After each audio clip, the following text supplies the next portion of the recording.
Hello students, मैं हूं Pooja and welcome back to my channel accounting master class. इस channel पर आपको class 11th, 12th, BBA, MBA, BCom के अकाउंटेंसी सब्जेक्ट की सीक्वेंस में कंप्लीट लेक्चर वीडियो सीरीज मिलती है, जिसमें मैंने बहुत ही डिटेल में हर इम्पोर्टेंट टॉपिक कवर किया है। तो इस अपॉर्चुनिटी का ज़रूर फ़ायदा उठाइए और इन वीडियो लेक्चर्स की हेल्प से पढ़ना शुरू करिए। आपके फीडबैक का मुझे हमेशा इंतज़ार रहता है और कोई डाउट हो या कोई भी पॉइंट इस लेक्चर में न समझ में आ रहा हो ना, then you can write in the comment section. Okay, हम लोग अकाउंटेंसी का बेसिक इंट्रोडक्शन पढ़ रहे थे, जिसपे आज मेरा ये तीसरा लेक्चर है। लास्ट लेक्चर में हमने अकाउंटिंग के कुछ इंपॉर्टेंट टर्म्स डिस्कस किए थे और लास्ट लेक्चर में मैंने ये भी बताया था कि ये जो टॉपिक है अकाउंटिंग टर्म्स, इसको मैं 2 लेक्चर में कवर करूंगी। लास्ट लेक्चर में हमने 7 इंपॉर्टेंट टर्म्स डिस्कस किए थे। जैसे हमने देखा था बिजनेस क्या होता है, बिजनेस ट्रांजैक्शन क्या है, एसेट क्या है, लायबिलिटी क्या है, कितने टाइप के होते हैं, बिल रिसीवेबल, बिल पेएबल। ठीक है, ये सारे ही इंपॉर्टेंट टर्म्स हमने लास्ट लेक्चर में कवर किए थे। आज इस लेक्चर में हम कुछ और इम्पोर्टेंट टर्म डिस्कस करेंगे। ये जो इम्पोर्टेंट टर्म्स है ना, ये बहुत ही ज़रूरी है समझना, क्योंकि कह लीजिए ये अकाउंटिंग की एबीसीडी है। जैसे बिना एबीसीडी के आप इंग्लिश, बिना एबीसीडी जाने आप इंग्लिश के वर्ड्स नहीं बना सकते, सेंटेंस नहीं बना सकते ना, उसी तरह बिना इन टर्म्स का मतलब जाने, इन टर्म को समझे आप अकाउंटिंग नहीं समझ सकेंगे। राइट, तो ये बहुत ही इंपॉर्टेंट लेक्चर है। वैसे मेरा जो लास्ट लेक्चर है उसका लिंक आपको डिस्क्रिप्शन में मिल जाएगा, आप वहां से भी चेक कर सकते हैं, वो लेक्चर भी जरूर देखिएगा। राइट, तो चलिए देखते हैं कि आज के इस लेक्चर में हम कौन कौन से सब टॉपिक कवर करने वाले हैं। तो आज इस लेक्चर में ये सारे टर्म्स हैं जो हम डिस्कस करेंगे। हम देखेंगे ट्रेड रिसीवेबल क्या होता है, ट्रेड पेएबल क्या होता है, कितने टाइप का होता है, एक्सपेंस क्या होता है, इनकम क्या है, प्रॉफिट क्या होता है, रेवेन्यू फ्रॉम ऑपरेशन क्या होता है। ठीक है, उसके बाद हम देखेंगे स्टॉक क्या है, इन्वेंट्री क्या है, डिस्काउंट क्या होता है, कितने टाइप के होते हैं, स्टॉक कितने टाइप के हैं ये भी डिस्कस करेंगे। बैड डेप्ट क्या है, डेप्रिसिएशन क्या है, एंटिटी क्या होती है, सॉल्वेंट एंड इनसॉल्वेंट क्या है, रिबेट क्या है। और उसके बाद हम लास्ट में ये 3 अकाउंटिंग टर्म, बच्चों को बहुत कंफ्यूजन रहता है कि अकाउंट्स क्या है, अकाउंटिंग क्या है एंड अकाउंटेंसी क्या है। ठीक है, इन तीनों के बारे में हम डिस्कस करेंगे। तो आज का लेक्चर ये बहुत ही इंपॉर्टेंट होने वाला है। आज के इस लेक्चर में हम ये सारे टर्म कवर करेंगे। राइट, तो चलिए फिर without wasting any time let's start today's lecture. और एक बात और है कि अगर आप मेरे चैनल पर फर्स्ट टाइम विजिट कर रहे हैं ना, तो मेरे चैनल को जरूर सब्सक्राइब कर लीजिएगा और ये जो बेल है इसको भी प्रेस कर लीजिएगा, so that you get the notification when I upload my next video. Right, तो फिर चलिए फिर हम आज का लेक्चर स्टार्ट करते हैं। सबसे पहला जो टर्म है दैट इज ट्रेड रिसीवेबल। ये 2 वर्ड से मिलके बना है, ट्रेड प्लस रिसीवेबल।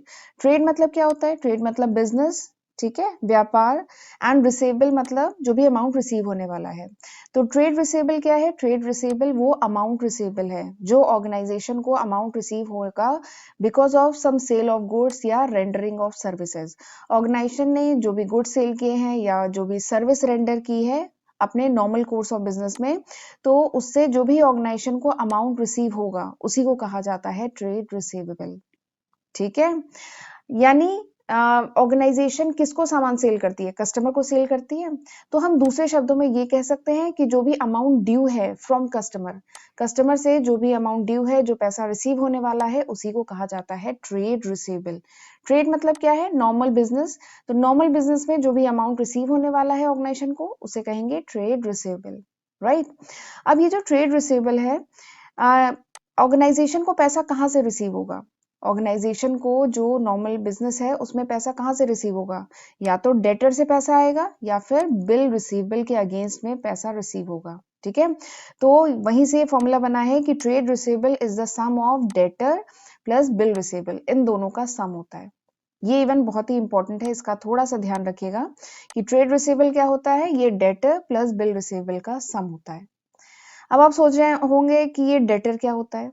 वैसे जो लोग अकाउंटिंग पहले पढ़ चुके हैं वो जानते होंगे, बट मैं जो 11th क्लास में बच्चे हैं, जो पहली बार 11th क्लास में अभी कॉमर्स लिया है, जो नए स्टूडेंट्स हैं कॉमर्स में, उनको बता रही हूँ डेटर क्या होता है। डेटर कोई पर्सन भी हो सकता है या ऑर्गेनाइजेशन भी हो सकता है जिसको ऑर्गेनाइजेशन ने क्रेडिट में सामान बेचा है, ठीक है। यानी ऑर्गेनाइजेशन के कस्टमर, कंपनी के कस्टमर्स जिनको क्रेडिट पे सामान बेचा गया है या कोई सर्विस रेंडर की गई है, जिनसे अभी पैसा रिसीव होना है, ठीक है। उनको शायद 1 महीने का समय दिया गया है कि 1 महीने बाद दे दीजिएगा पैसा, तो उनको क्या बोलेंगे, डेटर, ठीक है। हिंदी में डेटर को कहते हैं देनदार, देनदार में यानी जिनसे पैसा रिसीव होना है, ठीक है। और क्रेडिटर को कहते हैं लेनदार। अभी मैं क्रेडिटर भी आगे डिस्कस करूंगी, ठीक है। तो डेटर क्या है, जिनको हमने क्रेडिट में सामान सेल किया है और उनसे पैसा रिसीव होना है, वो डेटर होते हैं। Next is bill receivable. Bill receivable क्या होता है, बिल ऑफ एक्सचेंज। ये जो बिल ऑफ एक्सचेंज है ना, ये बहुत ही इंपॉर्टेंट टॉपिक है। इस पे मेरा एक सेपरेट वीडियो है। 11th क्लास में बिल ऑफ एक्सचेंज पे एक सेपरेट चैप्टर है, तो इसीलिए मेरा एक सेपरेट वीडियो है, लेक्चर है बिल ऑफ एक्सचेंज पे। आप वहां पे देखिएगा, वहां पे मैंने डिटेल में डिस्कस किया है बिल ऑफ एक्सचेंज को। बट यहाँ पे मैं शॉर्ट में बता रही हूँ। बिल ऑफ एक्सचेंज, ये जो बिल रिसीवेबल होता है, ये क्या होता है, this is bill of exchange, ठीक है, जिसके अगेंस्ट में अमाउंट रिसीव होना है ऑन अ स्पेसिफिक डेट, ठीक है। किसी पर्टिकुलर तारीख को बिल ऑफ एक्सचेंज के अगेंस्ट जो भी अमाउंट रिसीव होता है, that is called bill receivable, ठीक है। तो हमें समझ में आ गया, ये जो ट्रेड रिसीवेबल है, ये दो चीजों का सम होता है।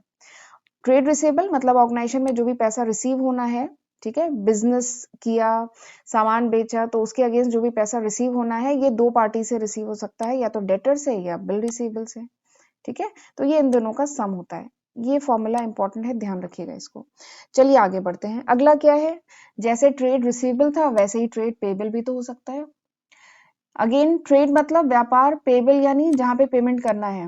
तो नॉर्मल कोर्स ऑफ बिजनेस में, ठीक है, बिजनेस को कभी कभार क्या होता है, रॉ मटेरियल खरीदने भी तो पड़ते हैं, गुड्स परचेज भी तो करने पड़ते हैं, सर्विस लेनी भी तो पड़ती है, ठीक है, नॉर्मल कोर्स ऑफ बिजनेस में। तो उसके अगेंस्ट ऑर्गेनाइजेशन को जो भी पेमेंट करने हैं, अमाउंट पेबल है, जो उसका पेमेंट अभी किया नहीं है, करना है, ठीक है, तो वो क्या होता है, that is trade payable, right.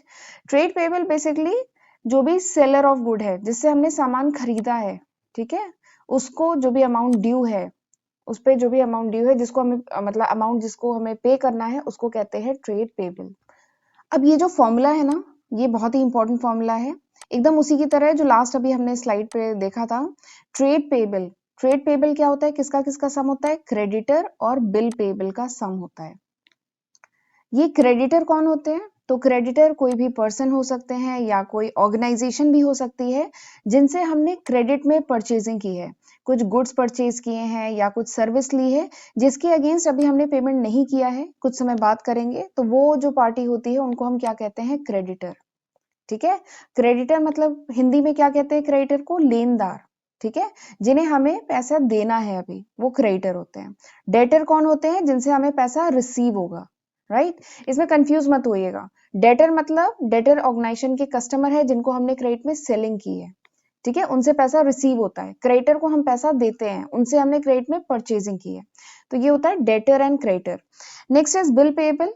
Bill payable भी बिल ऑफ एक्सचेंज होते हैं, ठीक है, जिनके अगेंस्ट हमें पैसा पे करना है ऑन अ स्पेसिफिक डेट, तो उसे कहते हैं बिल पेबल, राइट। तो चलिए फिर आगे बढ़ते हैं। अगला टर्म जो है, जो हम डिस्कस करने वाले हैं, दैट इज एक्सपेंस। एक्सपेंस क्या होता है, रेवेन्यू जनरेट करने के लिए ऑर्गेनाइजेशन जो भी खर्चे करती है, जो भी कॉस्ट इनकर करती है, उसको हम क्या कहते हैं, उसको हम कहते हैं एक्सपेंस। एक्सपेंस की एक बहुत ही खास बात होती है कि ये जो वैल्यू है एक्सपेंस की, ये एक पर्टिकुलर पीरियड में, पर्टिकुलर अकाउंटिंग पीरियड में एक्सपायर हो जाती है। मतलब इसका ये है कि एक्सपेंस जो होता है generally for shorter period of time, one accounting period के लिए होता है, 1 साल के लिए होता है, ठीक है। जो शॉर्ट पीरियड ऑफ टाइम के लिए ऑर्गेनाइजेशन जो खर्चे करती है ना, दैट इज कॉल्ड एक्सपेंस। जो बच्चे अकाउंटिंग पढ़ चुके हैं पहले, वो बताइए एक्सपेंस को हम ट्रेडिंग एंड पीएल अकाउंट में कहाँ शो करते थे, बताइए। एक्सपेंस को हम ट्रेडिंग एंड पीएल अकाउंट में कहाँ शो करते थे, हम शो करते थे डेबिट साइड, याद आ रहा है। ट्रेडिंग एंड पीएल अकाउंट में डेबिट साइड में हम क्या शो करते थे, जितने भी एक्सपेंसेस हैं। क्रेडिट साइड में क्या शो करते थे, जितनी भी इनकम होती है, ठीक है, उसी का डिफरेंस तो क्या होता था, प्रॉफिट या लॉस, ठीक है। एक्सपेंस का एग्जाम्पल क्या है, जैसे ऑर्गेनाइजेशन जो भी सैलरी दे रही है हर महीने, वेजेस दे रही है, जो भी रेंट पे कर रही है, डेप्रिशिएशन, बैड डेप्ट, ये सब क्या है, ये सब एक्सपेंसेस हैं। ये सब क्या है, रेवेन्यू जनरेट करने के लिए ऑर्गेनाइजेशन को ये सारे खर्चे करने होते हैं शॉर्ट पीरियड ऑफ टाइम में। ठीक है, 1 अकाउंटिंग पीरियड में ऑर्गेनाइजेशन ये सारे खर्चे करती है, तो इसे हम एक्सपेंस कहते हैं। अब एक बात, लास्ट लेक्चर जिन बच्चों ने देखा है उन्होंने देखा होगा, वहां पे हमने एक टर्म डिस्कस किया था, एक्सपेंडिचर। ठीक है, और यहाँ हम क्या डिस्कस कर रहे हैं, एक्सपेंस। तो आपके मन में एक सवाल आ रहा होगा, एक्सपेंडिचर भी क्या था, एक्सपेंडिचर भी खर्चा, जो भी ऑर्गेनाइजेशन खर्चा करती है एसेट को एक्वायर करने में, दैट इज एक्सपेंडिचर। और यहाँ पे एक्सपेंस है। तो ये जो दोनों टर्म है इसमें थोड़ा सा डिफरेंस है। वो क्या डिफरेंस है बताती हूँ। जो एक्सपेंडिचर होता है ना, जनरली वो लॉन्गर पीरियड ऑफ टाइम के लिए जो बड़े खर्चे ऑर्गेनाइजेशन करती है, एसेट को एक्वायर करने में जो खर्चे करती है, दैट इज कॉल्ड एक्सपेंडिचर, इसको हम एक्सपेंडिचर कहते हैं। ठीक है, जबकि एक्सपेंस क्या होता है, एक्सपेंस 1 अकाउंटिंग पीरियड, यानी एक अकाउंटिंग पीरियड के अंदर जो खर्चे ऑर्गेनाइजेशन करती है, जो छोटे खर्चे ऑर्गेनाइजेशन करती है, दैट इज कॉल्ड एक्सपेंस, इसको एक्सपेंस कहते हैं। ठीक है, तो ये कभी कभार पूछा जाता है कि एक्सपेंडिचर और एक्सपेंस में क्या अंतर है, तो थोड़ा सा ध्यान रखिएगा।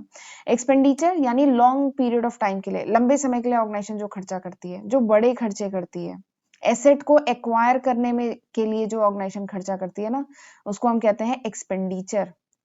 जबकि रेवेन्यू अर्न करने के लिए ऑर्गेनाइजेशन जो शॉर्ट पीरियड ऑफ टाइम के लिए जो खर्चा करती है, दैट इज कॉल्ड एक्सपेंस, उसको कहते हैं एक्सपेंस। ठीक है, समझ में आया डिफरेंस, बहुत इंपॉर्टेंट है डिफरेंस, इसलिए मैंने इसको डिस्कस किया। चलिए आगे बढ़ते हैं। ये जो एक्सपेंस है ना, ये 2 टाइप का होता है। कौन कौन सा, ये देखिए, prepaid expense and outstanding expense. तो ये एक्सपेंस 2 टाइप के होते हैं। प्रीपेड, नाम से ही समझ में आ रहा है, प्रीपेड यानी एडवांस में ही पेमेंट कर दिया। तो प्रीपेड एक्सपेंस क्या होता है, प्रीपेड एक्सपेंस वो एक्सपेंसेस होते हैं जो ऑर्गेनाइजेशन पे करती है इन एडवांस, एडवांस में ही पेमेंट कर दिया, बट उसका बेनिफिट अभी ऑर्गेनाइजेशन को नहीं रिसीव हुआ है। उसका बेनिफिट ऑर्गेनाइजेशन को फॉलोइंग ईयर्स, आने वाले सालों में उसका बेनिफिट मिलेगा, उसको हम कहते हैं prepaid expense. Right, next is outstanding expense. अगला क्या है, आउटस्टैंडिंग एक्सपेंस। तो आउटस्टैंडिंग एक्सपेंस वो खर्चा है ऑर्गेनाइजेशन का जो एक्सपेंस इनकर तो हो गया है, ठीक है, वो खर्चा तो हो गया है लेकिन अभी उसका पेमेंट नहीं किया है, इट इज नॉट पेड। ठीक है, पे नहीं किया है, तो उसको हम कहते हैं वो खर्चा आउटस्टैंडिंग है, अभी उसका पेमेंट करना है। ठीक है, this is called outstanding expense. और ये जो आउटस्टैंडिंग एक्सपेंस है ना, तो अभी उसका अगर पेमेंट नहीं किया है तो ये ऑर्गेनाइजेशन के लिए क्या है, ये ऑर्गेनाइजेशन के लिए लायबिलिटी हुई ना। ठीक है, इसीलिए ये जो आउटस्टैंडिंग एक्सपेंस है इसको हम बैलेंस शीट में करंट लायबिलिटी में शो करते हैं। ठीक है, जो आउटस्टैंडिंग एक्सपेंस है it is a current liability for the organisation, organisation के लिए करंट लायबिलिटी है। जबकि ये जो प्रीपेड एक्सपेंस है ना, this is a current asset for the organisation, ये ऑर्गेनाइजेशन के लिए क्या है, करंट एसेट है। बैलेंस शीट में हम इसको करंट एसेट में शो करते हैं। राइट, चलिए आगे बढ़ते हैं। इनकम, नेक्स्ट टर्म क्या है, इनकम। ये वर्ड वैसे आपने बहुत सुना होगा, इनकम। ठीक है, बट इनकम, मैंने ये टॉपिक यहाँ पे इसलिए लिया है, ये जो इनकम है इसको मैं इसलिए डिस्कस कर रही हूँ क्योंकि ये बहुत ही फ्रिक्वेंट यूज होता है, बट बच्चे फिर भी इसमें कंफ्यूज होते हैं। ठीक है, इनकम एंड प्रॉफिट, ये जो 2 टर्म है, काफी लोगों को लगता है कि ये दोनों टर्म एक ही है, इनकम एंड प्रॉफिट क्या डिफरेंस है इसमें, दोनों सेम चीज तो है, बट नहीं, दोनों सेम चीज नहीं है, there is a slight difference between these 2 term. इन दोनों टर्म में थोड़ा सा अंतर है, इसलिए मैंने इसे अलग से यहाँ पे इंक्लूड किया है। तो इनकम क्या होती है, इनकम होती है profit earn during an accounting period. Organisation जो भी प्रॉफिट अर्न करती है किसी पर्टिकुलर अकाउंटिंग पीरियड में, उसी को हम इनकम कहते हैं। इसका फॉर्मूला क्या है, इनकम इज रेवेन्यू, ऑर्गेनाइजेशन जो भी रेवेन्यू अर्न कर रही है उसमें से ऑर्गेनाइजेशन अपने खर्चे माइनस कर दे तो क्या आ जाएगी, इनकम। ठीक है, और ये जो, अब जरा बात कर लेते हैं दोनों में डिफरेंस क्या है। ठीक है, तो ये जो इनकम है ना, this is a broader term, income is a broader term as compare to the profit. Profit के कंपेयर में जो इनकम है वो ब्रॉडर टर्म है, क्योंकि इनकम में हम operating activity and non operating activity, दोनों एक्टिविटी से जो प्रॉफिट आ रहा है उसको कंसीडर करते हैं। फिर से एक बार रिपीट कर रही हूँ, जो इनकम है ये ब्रॉडर टर्म है एज कंपेयर टू प्रॉफिट। क्यों ब्रॉडर टर्म है, बिकॉज ये जो इनकम है इसमें हम कंसीडर करते हैं प्रॉफिट, ऑपरेटिंग एक्टिविटी और नॉन ऑपरेटिंग एक्टिविटी, दोनों के कारण जो प्रॉफिट होता है उसको कंसीडर करते हैं इनकम में। लेकिन प्रॉफिट में ऐसा नहीं होता है। प्रॉफिट में केवल ऑपरेटिंग एक्टिविटी से जो ऑर्गेनाइजेशन को प्रॉफिट होता है वही कंसीडर किया जाता है। ठीक है, समझ में आया? प्रॉफिट में केवल जो ऑर्गेनाइजेशन को ऑपरेटिंग एक्टिविटी से जो इनकम होती है केवल वही कंसीडर की जाती है। अब आप सोच रहे होंगे ऑपरेटिंग एक्टिविटी क्या होता है, नॉन ऑपरेटिंग एक्टिविटी क्या होता है। ऑपरेटिंग एक्टिविटी मतलब normal routine course of business, organisation का जो मेन कोर बिजनेस है that is operating activity. Non operating activity यानी मेन बिजनेस के अलावा भी तो ऑर्गेनाइजेशन को कुछ इनकम होती है। ऑर्गेनाइजेशन ने अगर अपने कुछ फिक्स एसेट सेल किए, ठीक है, तो या कुछ कह लीजिए कुछ कमीशन वगैरह रिसीव हुई, ठीक है, तो वो नॉन ऑपरेटिंग एक्टिविटी है, राइट। चलिए आगे बढ़ते हैं। अगला जो टर्म है दैट इज प्रॉफिट। ठीक है, मैं कह रही थी ना प्रॉफिट, ये भी बड़ा इंपॉर्टेंट है। प्रॉफिट क्या होती है? प्रॉफिट जो इनकम ऑर्गेनाइजेशन को अर्न होती है because of operating activity. Operating activity perform करके बिजनेस को जो भी इनकम अर्न होती है उसको हम प्रॉफिट कहते हैं। जैसे ऑर्गेनाइजेशन ने कुछ जो जिस भी गुड्स में से डील करती है ऑर्गेनाइजेशन, ठीक है, ऑर्गेनाइजेशन ने जो भी गुड्स सेल किए हैं या कुछ सर्विस रेंडर की है, ठीक है, तो उससे जो भी इनकम हो रही है उसको हम कहेंगे प्रॉफिट। अब ये जो प्रॉफिट होता है, वैसे तो प्रॉफिट कई टाइप के होते हैं, ठीक है, बट मैंने यहाँ पे बेसिक 2 प्रॉफिट लिए हैं, ठीक है। कौन कौन से? Gross profit and net profit, right. अच्छा, जो बच्चे पहले कॉमर्स पढ़ चुके हैं जरा मुझे बताइए ग्रॉस प्रॉफिट हम कैसे निकालते थे? ग्रॉस प्रॉफिट के लिए हम कौन सा अकाउंट बनाते हैं? याद करिए। तो याद आ रहा है, ट्रेडिंग अकाउंट बनाते थे। हम ग्रॉस प्रॉफिट निकालने के लिए कौन सा अकाउंट बनाते हैं? Trading account. ट्रेडिंग अकाउंट का आउटपुट क्या होता है? ट्रेडिंग अकाउंट से हमें ग्रॉस प्रॉफिट या ग्रॉस लॉस अगर ऑर्गेनाइजेशन को हो रहा है तो वो निकल के आता था। फिर हम नेट प्रॉफिट के लिए कौन सा अकाउंट बनाते थे? याद करिए, नेट प्रॉफिट के लिए हम बनाते थे PL account, profit and loss account, ठीक है। तो उससे क्या निकलता था? नेट प्रॉफिट, या अगर नेट लॉस हो रहा है ऑर्गेनाइजेशन को तो वो निकलता था, ठीक है। और ये जो ग्रॉस प्रॉफिट है इसका फॉर्मूला भी यहाँ पे लिखा है। ग्रॉस प्रॉफिट का फॉर्मूला क्या है? Revenue from sale of goods और सर्विस रेंडर। ऑर्गेनाइजेशन जो भी गुड सेल कर रही है या जो भी सर्विस रेंडर कर रही है उससे जो भी रेवेन्यू हो रहा है उसमें से हम माइनस करेंगे डायरेक्ट कॉस्ट को, ओनली डायरेक्ट कॉस्ट को माइनस करेंगे, तो हमारा आ जाएगा ग्रॉस प्रॉफिट। जबकि नेट प्रॉफिट के लिए हम क्या करेंगे? टोटल रेवेन्यू में से टोटल एक्सपेंस को माइनस करेंगे तो हमारा आ जाएगा नेट प्रॉफिट, राइट। ये जो फॉर्मूले हैं थोड़े से इंपॉर्टेंट है, इनको जरूर देखिएगा, ठीक है। और ये जो नोट्स है ना, ये जो स्लाइड पे आपको ये जो नोट्स दिख रहे हैं, दिस इज वेरी इंपॉर्टेंट। ये किसी एक बुक से मैंने नहीं बनाया है, मैंने कई बुक रिफर की है, मैंने एनसीईआरटी बुक भी पढ़ी है पूरी की पूरी, मैंने ये टीएस गेडवाल पढ़ी पूरी की पूरी, गोयल पढ़ी, और तीनों का ये कह लीजिए ये जो नोट्स है मेरी, ये तीनों बुक के क्रक्स है, तीनों बुक की समरी है, ठीक है। तो इन नोट्स को आप पॉज करके नोट भी कर सकते हैं, राइट। चलिए आगे बढ़ते हैं। रेवेन्यू फ्रॉम ऑपरेशन, अगला टर्म क्या है? Revenue from operation.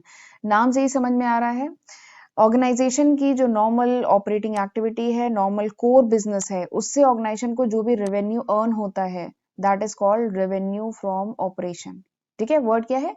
Revenue from operation, यानी मेन जो ऑपरेटिंग एक्टिविटी है, मेन जो कोर बिजनेस है ऑर्गेनाइजेशन का, उससे जो भी रेवेन्यू अर्न हो रहा है ऑर्गेनाइजेशन को, उसको हम कहेंगे रेवेन्यू फ्रॉम ऑपरेशन, राइट। जैसे ऑर्गेनाइजेशन ने अगर कुछ गुड्स सेल किए हैं, ठीक है, जिस भी गुड्स में डील करती है, या कोई सर्विस रेंडर की है, तो उससे जो भी रेवेन्यू आ रहा है that is revenue from operation, right. But अगर कोई फाइनेंशियल ऑर्गेनाइजेशन है, फाइनेंशियल इंटरप्राइज है, तो उस केस में ऑर्गेनाइजेशन को जो भी इंटरेस्ट अर्न हो रहा है, जो भी डिविडेंड ऑर्गेनाइजेशन रिसीव कर रही है, वो क्या होगा? Revenue from operation, right. चलिए आगे बढ़ते हैं। नेक्स्ट जो इंपॉर्टेंट टर्म है दैट इज स्टॉक, या जिसको इन्वेंट्री भी कहते हैं, ठीक है। स्टॉक या इन्वेंट्री क्या होता है? तो ये जो होते हैं ये ऑर्गेनाइजेशन के एसेट्स हैं, ठीक है, ये ऑर्गेनाइजेशन के एसेट्स है ना। और किस टाइप के एसेट है? टेंजिबल एसेट, ठीक है। तो स्टॉक या इन्वेंट्री ऑर्गेनाइजेशन के टेंजिबल एसेट है जिसे ऑर्गेनाइजेशन होल्ड करती है for the purpose of sale in the ordinary course of business, यानी अपने नॉर्मल कोर्स ऑफ बिजनेस में जो गुड्स सेल करने के पर्पज से ऑर्गेनाइजेशन होल्ड करती है उनको हम क्या कहते हैं? स्टॉक या इन्वेंट्री, राइट। या वो स्टॉक या इन्वेंट्री जिसे ऑर्गेनाइजेशन प्रोडक्शन में यूज करती है ताकि उसको सेल कर सके, ठीक है, उसको भी हम स्टॉक या इन्वेंट्री कहते हैं। राइट। अब ये जो स्टॉक या इन्वेंट्री है ये 3 टाइप की होती है। कौन कौन सी? Inventory of raw material, work in progress and inventory या स्टॉक ऑफ गुड्स, जिसको फिनिश गुड भी कहेंगे, इसको हम फिनिश गुड्स भी कहते हैं। ठीक है, तो चलिए एक एक करके डिस्कस करते हैं। सबसे पहले रॉ मटेरियल देखते हैं। रॉ मटेरियल मतलब क्या होता है? सुना होगा ये वर्ड, रॉ मटेरियल मतलब कच्चा माल। यानी इन्वेंट्री ऑफ रॉ मटेरियल मतलब वो कच्चा माल which is use for manufacturing of goods, सामान बनाने के लिए, गुड्स बनाने के लिए जो कच्चा माल यूज होता है, दैट इज ऑल्सो स्टॉक, ये भी तो स्टॉक होता है। ठीक है, जैसे एग्जाम्पल के लिए सपोज करिए कोई जैसे एग्जाम्पल ले लीजिए, कोई शर्ट मैन्युफैक्चरिंग कंपनी है, पीटर इंग्लैंड ले लीजिए। पीटर इंग्लैंड में क्या होता है? शर्ट बनती है। ठीक है, तो शर्ट बनने के लिए क्या चाहिए? क्लोथ चाहिए, स्टॉक ऑफ क्लोथ चाहिए। तो क्लोथ क्या होगा? Cloth will be raw material, cloth होगा रॉ मटेरियल। और फिनिश गुड क्या होगा? वो जो शर्ट बन रही है वो क्या होगा? फिनिश गुड होगा। मेरी राइटिंग बहुत खराब बन रही है, आपको समझना होगा। ठीक है, तो क्लोथ क्या है? Raw material. शर्ट क्या है? Finish good. ठीक है, तो this is inventory of raw material. Next क्या है? Work in progress. Work in progress मतलब क्या है? पार्शली फिनिश गुड, वो प्रोडक्ट जो अभी पूरी तरह से फिनिश नहीं हुआ है, वो प्रोडक्ट जो अभी रेडी नहीं हुआ है, some work has to be done, अभी उस पर कुछ काम करना बाकी है, उसको हम क्या कहेंगे? Work in progress. नेक्स्ट क्या है? स्टॉक या इन्वेंट्री ऑफ फिनिश गुड। ये क्या होता है? ये मतलब फिनिश गुड, जो सामान बन गया है। The product which is manufactured and ready for sale, वो प्रोडक्ट जो अब मैन्युफैक्चर हो गया है, अब उसको सेल कर सकते हैं, उसको कहेंगे फिनिश गुड। राइट, तो ये होता है स्टॉक। अब जरा जो बच्चे पहले अकाउंट्स पढ़ चुके हैं, जरा मुझे बताइए स्टॉक को हम बैलेंस शीट में कहाँ शो करते हैं? स्टॉक को, मेरा सवाल है, स्टॉक को हम बैलेंस शीट में कहाँ शो करते हैं? तो ये जो स्टॉक या इन्वेंट्री है, this is the current asset for the organisation. ये ऑर्गेनाइजेशन के लिए क्या है? ये ऑर्गेनाइजेशन के लिए एसेट है ना, तो हम इसको कहाँ पे शो करते हैं? बैलेंस शीट में करंट एसेट के अंडर में शो करते हैं। राइट, चलिए आगे बढ़ते हैं। Next is discount. अगला जो इंपॉर्टेंट टर्म है दैट इज डिस्काउंट।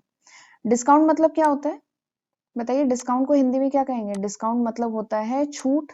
ठीक है, तो डिस्काउंट क्या है? ये वो छूट है जो ऑर्गेनाइजेशन देती है अपने कस्टमर को फॉर बाइंग ऑफ गुड्स। जो कस्टमर है उसने कुछ गुड्स बाय किया है या कुछ सर्विस ली है ऑर्गेनाइजेशन से। ठीक है, और फिर ऑर्गेनाइजेशन अपने कस्टमर को जो भी प्राइस है उस पर कुछ छूट देती है, प्राइस को रिड्यूस करती है, दैट इज कॉल्ड डिस्काउंट। ठीक है, अब ये जो डिस्काउंट है ये 2 टाइप का होता है। कौन कौन से? Trade discount and cash discount. Right, trade discount क्या होता है? ट्रेड डिस्काउंट क्या होता है? आपने अधिकतर ये मॉल्स वगैरह में देखा होगा, ये ऑफर चल रहे होते हैं कि 5000 की बाइंग कर लीजिए तो आपको 20% का डिस्काउंट मिल जाएगा। इस टाइप के ऑफर चलते हैं ना। 3000 की बाइंग कर लीजिए, 3000 के प्रोडक्ट बाय करते हैं तो 10% का डिस्काउंट मिलेगा। ठीक है, इस टाइप के ऑफर अधिकतर चलते रहते हैं ना, तो इसी को हम ट्रेड डिस्काउंट कहते हैं। ट्रेड डिस्काउंट मतलब क्या होता है? Reduction in price by seller when the purchaser of goods by the product of certain quantity या वैल्यू। अगर जो कस्टमर है उसने सर्टेन क्वांटिटी में या सर्टेन वैल्यू के गुड्स बाय किए हैं, तो सेलर उसको क्या देता है? डिस्काउंट देता है। ठीक है, सेलर क्या करता है? उसकी प्राइस को रिड्यूस कर देता है, तो इसी को कहा जाता है ट्रेड डिस्काउंट। ठीक है, दिस इज वेरी इंपॉर्टेंट। बच्चे कंफ्यूज होते हैं trade discount and cash discount में, तो अच्छे से समझ लीजिए। ट्रेड डिस्काउंट क्या होता है? इस टाइप का डिस्काउंट, अगर आपने पर्टिकुलर क्वांटिटी या पर्टिकुलर वैल्यू का आइटम खरीदा है तो आपको जो सेलर डिस्काउंट दे उसको कहते हैं ट्रेड डिस्काउंट। ठीक है, ट्रेड डिस्काउंट के अकॉर्डिंग जब नेट सेल्स कैलकुलेट की जाती है तो क्या किया जाता है? नेट सेल्स निकालना है तो हम क्या करेंगे? सेल में से ट्रेड डिस्काउंट माइनस करेंगे। और अगर नेट परचेज निकालना है तो परचेज में से ट्रेड डिस्काउंट माइनस करेंगे। ठीक है, तब निकलता है नेट परचेज, अगर डिस्काउंट मिला है तो। अगला क्या है? Cash discount. कैश डिस्काउंट क्या है कि नाम से ही समझ में आ रहा है क्या? कैश, यानी अगर कस्टमर ने टाइमली कैश में पेमेंट कर दिया। ठीक है, आपने कोई सामान सेल किया कस्टमर को और कस्टमर ने तुरंत ही कैश में पेमेंट कर दिया, टाइमली पेमेंट कर दिया कैश में। ठीक है, तो जो सेलर होता है वो कस्टमर को कुछ डिस्काउंट देता है, जिसको हम कहते हैं कैश डिस्काउंट। राइट, यानी कस्टमर जो सेलर है उसको तुरंत कैश में पेमेंट मिल गया है, कुछ भी क्रेडिट में नहीं रहा, ऐसा कुछ कस्टमर ने नहीं कहा कि हम 1 महीने बाद पेमेंट करेंगे। ठीक है, तो जो सेलर है उसको तुरंत कैश में अगर पेमेंट रिसीव हो जाता है तो जो सेलर है वो प्रोडक्ट की जो प्राइस है वो रिड्यूस कर देता है, कस्टमर को डिस्काउंट देता है, तो उस डिस्काउंट को कहा जाता है कैश डिस्काउंट, राइट। ये दोनों ही डिस्काउंट है, दोनों ही छूट है जो सेलर देता है अपने कस्टमर को, राइट। चलिए आगे बढ़ते हैं। नेक्स्ट जो इंपॉर्टेंट टर्म है दैट इज बैड डेप्ट। बैड डेप्ट, ठीक है। डेप्ट मतलब क्या होता है? डेप्ट मतलब होता है कर्ज, ठीक है। अब ये क्या है? बैड डेप्ट, यानी वो कर्ज जो अब बैड हो गया है। बैड हो गया मतलब क्या हो गया? वो अनकलेक्टेबल हो गया, अब वो पैसा नहीं कलेक्ट होगा, यानी जिसको हमने उधार दिया था अब उससे पैसा नहीं मिलेगा, तो उसको क्या कहेंगे? बैड डेप्ट, ठीक है। तो बैड डेप्ट क्या होता है? इट इज द अमाउंट, मैंने यहाँ पे क्या लिखा है? बैड डेप्ट क्या है? It is the amount which is own to the business, owed to the business, that is written off because it has been irrecoverable. यानी वो डेप्ट, वो कर्ज जो बिजनेस ने दिया है अपने डेटर को, ठीक है, अपने कस्टमर को जो कर्ज दिया है, और अब वो इररिकवरेबल है, वो पैसा अब नहीं मिलेगा, तो कंपनी क्या करती है? कंपनी फिर उस अमाउंट को क्या करती है? राइट ऑफ करती है, तो इसी को हम कहते हैं बैड डेप्ट। एंड बैड डेप्ट is a loss for the company, business के लिए, नॉट कंपनी, कोई भी बिजनेस हो, चाहे वो पार्टनरशिप फर्म हो, प्रोप्राइटरशिप फर्म हो या कंपनी हो, तो किसी भी बिजनेस के लिए जो बैड डेप्ट है इट इज अ लॉस। ये ऑर्गेनाइजेशन के लिए क्या है? ये नुकसान है, ठीक है। अगर पैसा नहीं कलेक्ट हो रहा है तो ये क्या है? नुकसान है। अच्छा, जो बच्चे पहले पढ़ चुके हैं अकाउंट, जरा बताइए बैड डेप्ट को हम प्रॉफिट एंड लॉस अकाउंट में कहाँ शो करते हैं? बताइए। तो प्रॉफिट एंड लॉस अकाउंट में, क्योंकि ये लॉस है, ये खर्चा है, ठीक है, तो प्रॉफिट एंड लॉस अकाउंट में हम इसको कहाँ पे शो करते हैं? डेबिट साइड, ठीक है। चलिए आगे बढ़ते हैं। नेक्स्ट जो इंपॉर्टेंट टर्म है दैट इज डेप्रिसिएशन। डेप्रिसिएशन एक बहुत ही इंपॉर्टेंट टॉपिक है, इस पे मेरी एक सेपरेट वीडियो है, मैं फिर से बोलूंगी, मैं अपने वीडियोस का प्रमोशन भी साथ में कर रही हूँ, ठीक है। तो डेप्रिसिएशन पे मेरा एक सेपरेट वीडियो है, क्योंकि 11th क्लास में डेप्रिसिएशन एक अलग चैप्टर है, ठीक है, तो मैंने हर चैप्टर कवर किया है। तो डेप्रिसिएशन का जो सेपरेट वीडियो है उसमें आप देखेंगे पूरा मैंने डिटेल में डिस्कस किया है। डेप्रिसिएशन का अकाउंटिंग ट्रीटमेंट, डेप्रिसिएशन कैसे कैलकुलेट होता है, कितने मेथड है, वो सारी चीजें मैंने उसमें कवर की है। यहाँ पे बस मैं थोड़ा सा इंट्रोडक्शन दे रही हूँ डेप्रिसिएशन का। तो डेप्रिसिएशन क्या होता है? एसेट की जो फॉल इन वैल्यू होता है, एसेट की जो वैल्यू समय के साथ जो कम होती जाती है, because of wear and tear, because of usage, because of obsolescence. Obsolescence मतलब क्या होता है? आउटडेटेड, ठीक है। जैसे नई टेक्नोलॉजी आती है तो पुरानी टेक्नोलॉजी क्या होती है? आउटडेट हो जाती है, ठीक है। तो because of obsolescence, because of accident, तो इन रीजंस के कारण जो एसेट की वैल्यू कम हो जाती है समय के साथ, उसी को कहा जाता है डेप्रीशिएशन, ठीक है। चलिए आगे बढ़ते हैं। नेक्स्ट जो इंपॉर्टेंट टर्म है दैट इज एंटिटी। एंटिटी क्या होती है? ये वर्ड एंटिटी कई बार मैंने यूज किया है पिछले स्लाइड्स में।